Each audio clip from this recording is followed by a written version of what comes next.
What's up, everybody? I'm Adam. You're watching the Model Aviator channel. This week we're checking out a brand spanking new release from E-Flite, and this one is a little bit out of left field. I know I didn't see this one coming, but I'm glad it's here. This is the new E-Flite Micro B-2 Spirit stealth bomber. This is a twin 30mm EDF, and it comes fully assembled like most micros in a convenient carrying case that you can use for storage and transport. Let's get into the details. The B-2 has a 33.6-inch wingspan. It's 12.5 inches long. Our example weighs 10 ounces, ready to fly with a recommended pack. It has two 8800 kV 8-pole brushless motors, two 30mm 6-blade ducted fan units, A201 long-throw linear servos throughout, and is intended for 850 milliamp 3S packs, 30C and above, with an IC2 or EC2 connector. So obviously, being a micro, the B-2 will be right at home at a larger sanctioned flying field, but you can also fly this in larger parks and schoolyards. It's just pretty quick, so you got to factor that in when you're picking a place to fly it. Horizon sells this as a bind and fly. It is Spectrum DSM2 and DSM-X protocol compatible. It is a 5-function airplane out of the box. You have pitch, roll, yaw with a steerable nose wheel, throttle control, and that 5th function allows you to switch between AS3X and optional safe select. Now, when it comes to controlling the full-scale B-2, it's a very odd shape so that it's stealthy. It's a pure flying wing with no vertical stabilizer. So it has inboard and outboard elevons, and on both wingtips it has split rudders that kind of open up like a clamshell to create drag and give you control and stability in the yaw axis. With the Micro B-2, E-Flite elected to do something very creative and kind of ingenious. It does have inboard and outboard elevons, but it does not have the split rudders. It actually controls yaw in a very unique way. Here's how the control surfaces on the Micro B-2 work. Pitch and roll are controlled with pretty much standard elevon operation with this model. So both the inboard and outboard elevons on both sides will move up and down in unison to handle pitch. Roll is controlled by having both the inboard and outboard elevon on one side go up while the two on the other side are going down. Where it gets interesting is the creative way that they've handled the yaw axis. They're essentially using opposing elevons on only one side to handle that, mixed with a little something else. So essentially, when you move your rudder gimbal to the right to make the airplane yaw to the right, what's going to happen is the inboard elevon is going to come down while the outboard elevon goes up. When that happens, that's going to create drag on that right side without affecting pitch and essentially slide the airplane around that yaw axis to the right. Also at play is differential thrust, which is programmed in to help aid in that yaw authority as well as yaw stability. Now, it's important to understand that the full-scale B-2 has an advanced flight control computer. It's absolutely fly-by-wire. Essentially, it has a fancy gyro, keeping everything in check and keeping that airplane under control without a vertical stabilizer.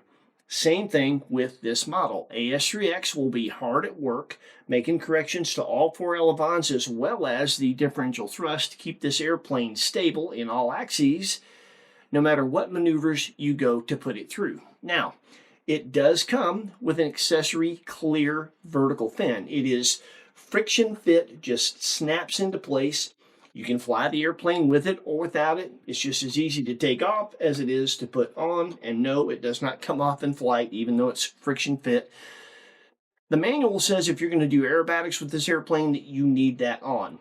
What I'm hearing is that you can do mild aerobatics with this airplane, things like easy loops and rolls and inverted flight without it, and it's perfectly stable just fine. When you absolutely have to have that is if you get really aggressive with the maneuvering. So we're going to test that. We'll tell you how that goes while we're showing you. The Micro B-2 is very well done. The mold is nice. There's a lot of skill to tell for an airplane this size. There's a lot of scale markings.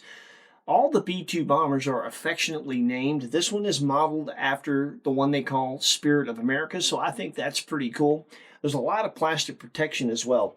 Yeah, plastic protection, the length of the entire leading edge all the way around to the end of the wing tips on both sides. Yeah, plastic protection right here on the intakes. It is a convenient top loader with a magnetic hatch. Plenty of room in that battery bay for the recommended size battery packs. The landing gear and gear doors are very scale looking, and with that steerable nose wheel, you can do takeoffs, landings, and touch and goes until your heart's content. But when you want to fly the airplane with the gear retracted, removing that gear for hand launching is very simple. In fact, let's just do that. You unclip the nose wheel door, pull it off, nose wheel pulls straight out. The main gear doors pull straight out, as does the main gear itself. And just that fast, we have a B-2 with the gear retracted. There are convenient hand launch handles right here and a plastic skid plate for easy hand launching, and like any modern day bind and fly that is intended for hand launching that has safe, and it is recommended that you hand launch this in safe.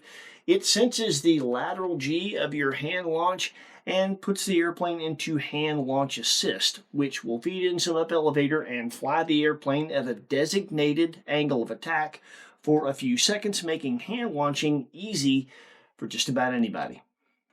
If you have a compatible Spectrum Airwear transmitter, you can get some smart telemetry, everything that you see right here. Important to note though, you don't have to have a smart battery to get that. You can get that with a non-smart battery as well. We're not quite at the point yet with micros and ultra micros where we can take advantage of things like a smart transmitter file for a transmitter setup, or forward programming where we can make adjustments to things like AS3X and AS3X Plus. I'm sure that's something they're working on, and we'll see that eventually, but for now, this one utilizes OG AS3X. That, combined with the pre-programmed elevon and differential thrust mixing, does a brilliant job of making this airplane fly really, really well. And the setup is still pretty simple on the transmitter end. The manual does a good job of taking you step by step in the new written format of how to program your transmitter specifically for this airplane. There's instructions for DX, NX, and IX transmitters. So it's a pretty standard airplane setup. All the heavy lifting, all that elaborate mixing is already taken care of for you. You bind it and it's just there. So it's a piece of cake. There is one thing in the manual that you need to pay attention to, and that is the neutral position of the elevons at neutral. It isn't actually neutral, it's a bit up. If yours is not like that out of the box, making adjustments to them so that they are there is simple via ball links on each elevon. And we flew this airplane on the recommended Spectrum Smart G2 3S 850 milliamp 30C packs. Boy, that's a mouthful. They have this interesting little IC2 connector. Just know that's the same as an EC2 connector, but neither one is what's considered a common connector yet, but they are getting there very quickly. The more common connector on batteries this size is a JST connector. The problem is with some of the newer airplanes, like this one being a twin 30mm EDF, it pulls more amps than a JST connector can take. It would melt it. That's why you need this or an EC2 that can handle the amps and the heat. There are a lot of airplanes now that you can fly on these packs, and more in the works that are coming. In our hangar right now, I've got 4. This one, our UMX ME262, the Erratics, and the new Foresight all utilize this same pack. So they're becoming common pretty quick. We just thought we'd point that out. Now, one thing about batteries this size, and this is the weight that we got, I think it was 2.63 ounces if memory serves. You need a battery similar to this if you're not going to utilize these to fly this airplane, because balance is relatively critical. Now, make no mistake, I flew this airplane with the battery all the way forward like you see it here, as well as all the way back, and there's only 8 millimeters of difference in all the way back and all the way forward. Doesn't sound like much, and the airplane flies fine with it in either position, but it doesn't land fine with the gear on with it all the way back. With it all the way forward, I was able to get greasers like this. With it all the way back, I tried 2 landings and both times it spun out on me. I guess there's just not enough weight and stability over the nose wheel with the battery in the rearward position, so you just need to know that. You can fly it all the way forward in any configuration and it flies fine, launches fine, takes off and lands fine. You're good to go. Coming up next is our full setup page. Everything about our setup with this airplane will be on that. It's pretty simple. It's very close to just the book setting, maybe an expo change here and there, and that's pretty much it. Very, very easy. After that, we're going to go right into the demo flying. We flew this airplane in every configuration that you can. Gear on and off, fin on and off. Check out the demo flying. Enjoy that. We'll meet you back here. We'll give you our final thoughts on this one.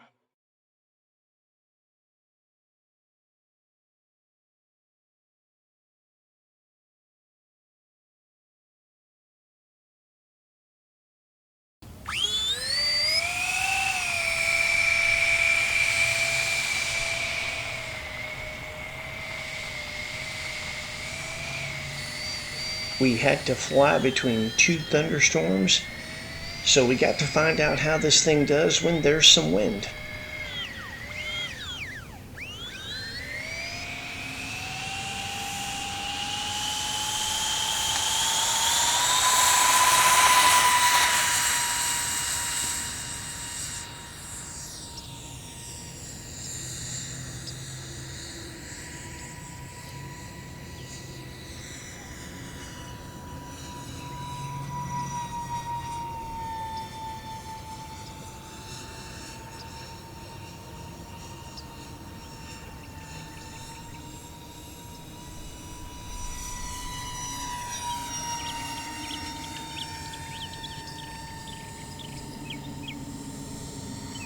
A couple of things I noticed right off the bat. First, the AS3X did a great job of dealing with the conditions we had to fly in.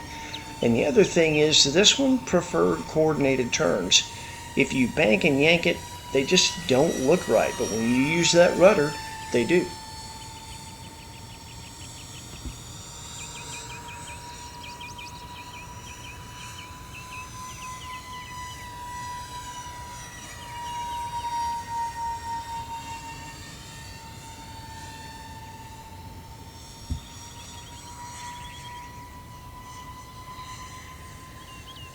I wanted to climb up relatively high to try some aerobatics without the fin.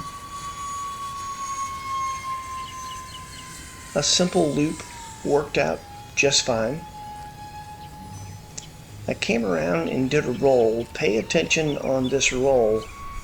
The airplane's going to yaw out on me just a little bit to the right, and I was doing a left-hand roll. I found out later on when you coordinate just a little bit of rudder in the same direction as your roll, it rolls out right on line.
At this point, the wind was picking up a bit. We were getting some gusts, and I was trying to figure out which way I wanted to bring this one in. It was just a little bit of a crosswind.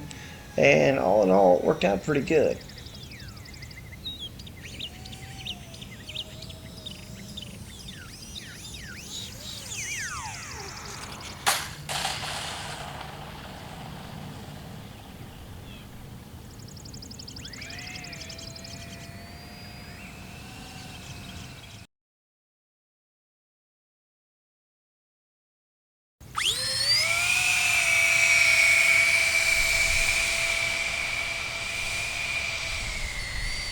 For this flight, we had a touch more wind. I was curious to see how it would handle that with the vertical fin on.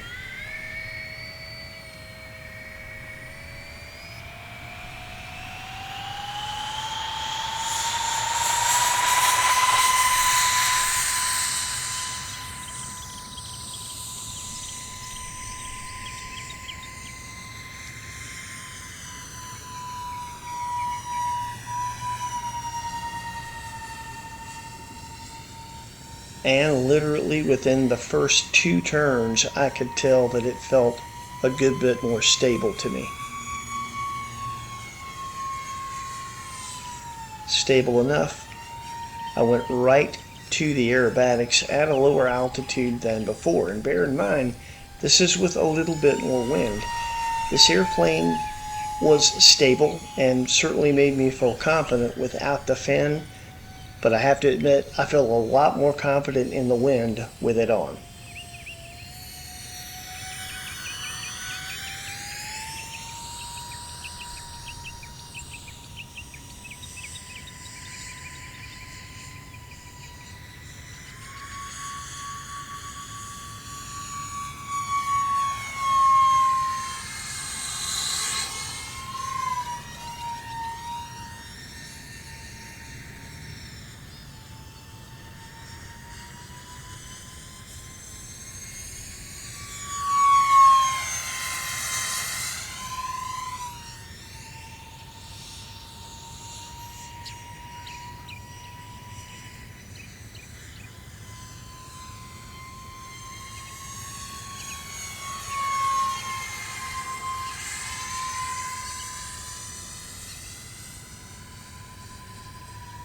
It did fine inverted, but it required a good bit of down elevator to maintain it.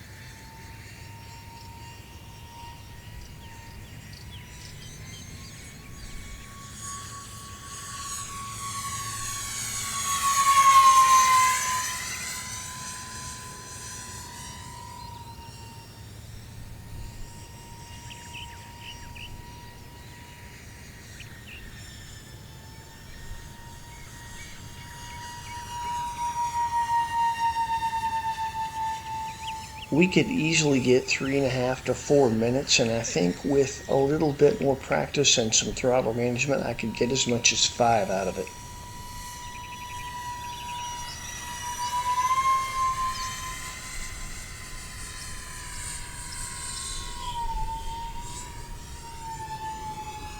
Here I'm setting up for another crosswind landing, and this is a little more severe than the last one. The vertical fin definitely inspires more confidence in the wind, and it handled it just fine.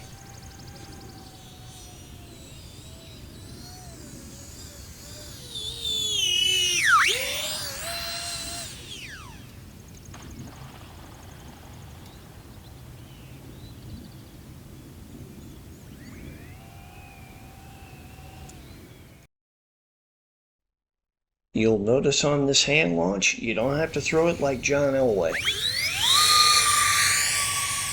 Just a confident little toss at full throttle, and hand launch assist takes care of the rest.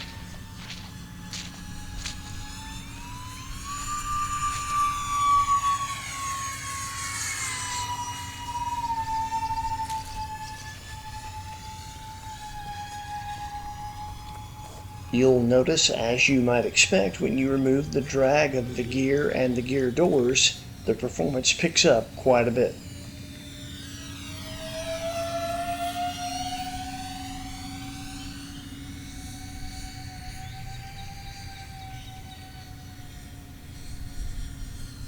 There's just something about the shape of a B-2 going through the air. It's a very ominous looking airplane. I'm glad that thing's on our side.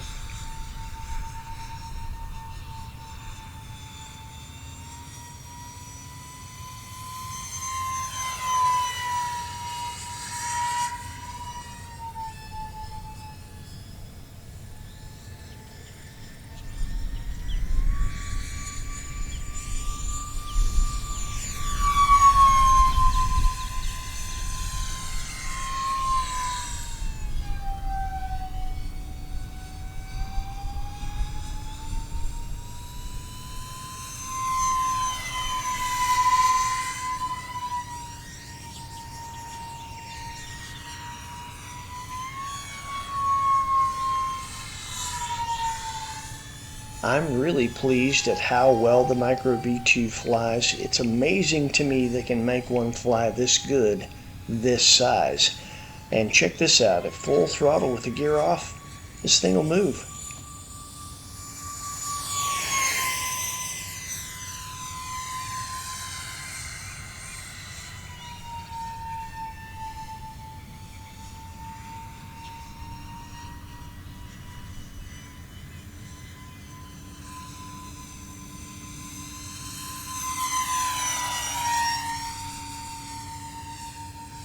It definitely takes less down elevator to maintain inverted flight with the gear off.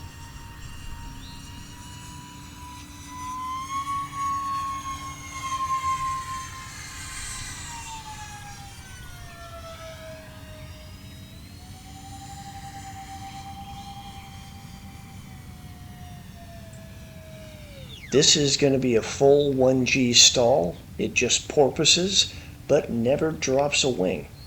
But bear in mind, that is with the battery all the way forward. We didn't test it with it all the way back. May not do the same thing at that ballast point.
So, as you saw, airplane flew really well. We had a small window of time to fly this, which actually speaks more about it than it sounds like it does.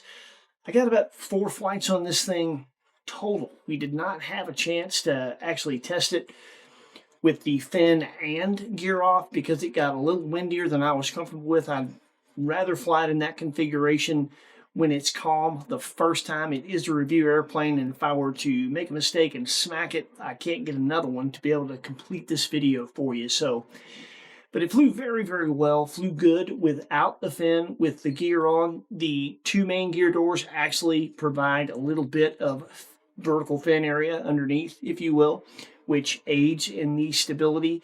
But I could definitely tell a difference in how stable it was with the vertical fin on, with the gear, in the wind. Definitely stabilized things, and it did enough to make me feel like I really needed to just leave it on as much as the wind had picked up when we were flying it with the gear off. But that's not the most impressive thing. The most impressive thing to me is I've got some experience setting up and maidening the larger B-2 that is available that some of you in the hobby will know about. Setting that airplane up is no small task. There's a lot of mechanical adjustment that needs to be done. There's electronic adjustment that needs to be done. It is an entailed process, and if you get a smidgen of it wrong, that airplane doesn't fly to its full potential. I'm impressed that E-Flite figured out a way to make a small B-2 not only fly really good, but be extremely easy to get in the air. That is why I actually agree with the skill level 2 designation that they've given it. I truly believe if you are well versed and confident with a trainer and you're flying the heck out of that thing, you'd have no problem setting up and flying this one. So it's fast, but it's not so fast that it gets out there in such a hurry that you can't keep up with it. It's not like you have to fly it balls out full throttle the whole time anyway. I think less experienced pilots will have a good time with this, and I think experienced pilots like myself will have an even better time with it. It's just a really capable, fun airplane to fly, and what a unique piece. You just don't see B-2s that actually fly good, especially small ones, come out every day of the week. I'm so glad they decided to do this. Glad to have one in our hangar. If you decide that you'd like to put one in your hangar, at this point that we're filming this, the price point has not been set yet, so I don't know what it is. We'll put links in the description. When you go through those links, check out the price point. If you decide that you'd like to add one to your hangar, when you go through those links, it helps support our channel. When you do that, we appreciate it. Thank you very much. That's it for us. Take care of yourselves. Happy flying. We'll see you next week with something cool with wings.